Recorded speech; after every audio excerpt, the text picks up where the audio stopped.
پر ہم سب آمین کہیں گے۔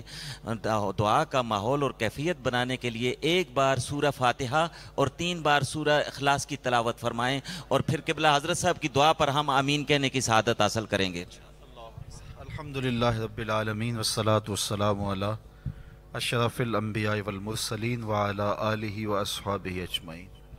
اللہم یا رب بجاہ نبیک المصطفیٰ ورسولک المرتضی طہر قلوبنا من کل وصف یبعدنا عن مشاہدتک ومحبتک وامتنا علی السنة والجماعت والشوق الی لقائک یا ذی الجلال والاکرام۔ اللہم اغفر ذنوبنا واستر عیوبنا وقلب قلوبنا ونور قبورنا وسہل مرادنا ویسر امورنا۔ اللہم اغفر لنا ولوالدینا ولمشائخنا ولاساتذتنا ولتلامذتنا ولمن لہ حق علینا ولجمیع امت سید الانبیاء والمرسلین۔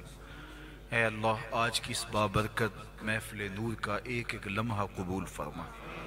جتنے لوگ آئے ہیں سب کو برکتوں سے مالا مال فرما، کوئی ایک شخص بھی خالی ہاتھ نہ لوٹے۔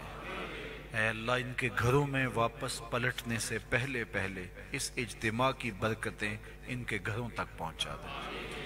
اتنے لوگوں کی تڑپتی آمین کے ساتھ تیری بارگاہ میں دعا ہے، ہم سب کا خاتمہ ایمان پہ ہو، زندگی اسلام پر، موت ایمان پر۔